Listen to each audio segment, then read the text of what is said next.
Hi hello నమస్తే, welcome to our YouTube channel Prajarajyam 2029. మీరు కనుక మన ఛానల్ ఇంకా సబ్స్క్రైబ్ చేయనట్లయితే దయచేసి వెంటనే సబ్స్క్రైబ్ చేయండి. మేము చేసే వీడియోలన్నీ మీకు వెంటనే నోటిఫికేషన్ వస్తాయి. 6 నెలల వ్యవధిలో 3 మెగా చిత్రాలు, భారీ క్రేజీ ప్రాజెక్ట్. ఇందులో ఏ 2 సక్సెస్ అయినా మరి కొన్నేళ్ల పాటు మెగా ఫ్యామిలీ డామినేషన్ టాలీవుడ్ లో కొనసాగనుందా? 3 మెగా చిత్రాలు దేనికదే భారీ క్రేజీ ప్రాజెక్ట్. రిలీజ్ డేట్లు ప్రత్యేకమైనవి. ఒకటి దసరా కానుక, మరొకటి సంక్రాంతి కానుక, వేరొకటి సమ్మర్ స్పెషల్.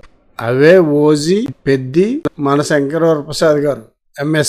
ఈ 3 చిత్రాలు కూడా పాజిటివ్ టాక్ వస్తే బాక్సాఫీస్ రికార్డులను తిరగరాసే సత్తా ఉన్నాయి. ఓజీపై పెద్దిపై హైప్ ముందు నుంచి ఉన్నదే. మెగాస్టార్ అనిల్ రావిపూడి కాంబినేషన్ లో మూవీ అనౌన్స్మెంట్ అప్పుడు ఉన్న క్రేజ్ కంటే టైటిల్ పెట్టి గ్లిమ్స్ రిలీజ్ చేశాక అమాంతం క్రేజ్ పెరిగిపోయింది.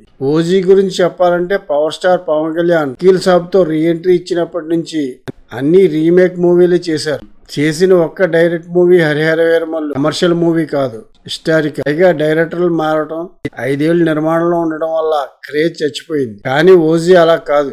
పవన్ ని ఫ్యాన్స్ ఎలా అయితే ఇష్టపడతారో అలా చూపించే సినిమా ఓజీ. ఆ విషయం ఏడాది క్రితం రిలీజ్ చేసిన గ్లిమ్స్ తోనే అర్థమైంది. ఓజీకి ఓపెనింగ్స్ నవ్వుతో అన్నట్లుగా వచ్చే ఛాన్స్ పుష్కలంగా ఉంది. టాక్ ఏమాత్రం పాజిటివ్ గా ఉన్నా ఇక బాక్సాఫీస్ కి ఓచుకోతాయి. పైగా సినిమా దసరా సెలవులు సోలో రిలీజ్. ఓజీకి ఎంత క్రేజ్ ఉందో అంతకు మించిన క్రేజ్ పెద్దికి ఉంది. ఈ సినిమా రిలీజ్ కి ఇంకా 6 నెలల పైగా టైం ఉన్నా ఇప్పటి నుంచే ట్రెండింగ్ టాపిక్ గా ఉండటమే పెద్ది క్రేజ్ కి నిదర్శనం. ఈ సంవత్సరం చరణ్ బర్త్డే సందర్భంగా రిలీజ్ చేసిన పెద్ది ఫస్ట్ షాట్ కి మైండ్ బ్లోయింగ్ రెస్పాన్స్ వచ్చిన విషయం తెలిసిందే. అందులో చరణ్ కొట్టిన క్రికెట్ షాట్ దేశవ్యాప్తంగా ట్రెండ్ అయింది. తొలి చిత్రం ఉప్పెనతోనే 100 కోట్ల సినిమా అందించిన సానా బుచ్చిబాబు పెద్దితో సంచలనం సృష్టించేలా కనిపిస్తున్నారు. రంగస్థలం నిర్మాణంలో ఉండగా చిత్రానికి పనిచేసిన ఆర్టిస్టులు, టెక్నీషియన్లు ఎలా అయితే గొప్పగా చెప్పారో ఇప్పుడు పెద్ది గురించి కూడా ఆ చిత్రానికి పనిచేసిన వారు అలాగే చెబుతున్నారు. వారి మాటలు సినిమాపై హైప్ ని మరింత పెంచుతున్నాయి. చరణ్ బర్త్డే కానుకగా సమ్మర్ స్పెషల్ గా 2026 మార్చి 27న ఈ చిత్రం రిలీజ్ కాను. ఓజీ పెద్దిలపై ఏ స్థాయి క్రేజ్ ఉందో అందుకు ఏమాత్రం తీసిపోని విధంగా మెగాస్టార్ మన శంకర్ వరప్రసాద్ గారి MSV చిత్రంపై క్రేజ్ ఉంది.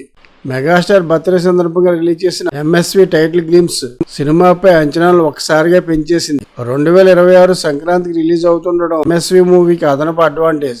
ఈ 3 సినిమాల్లో ఏ 2 సినిమాలు బ్లాక్ బస్టర్లు అయినా మరికొన్నేళ్ల పాటు మెగా డామినేషన్ నిరాఘాటంగా కొనసాగే అవకాశాలు పుష్కలంగా ఉన్నాయి.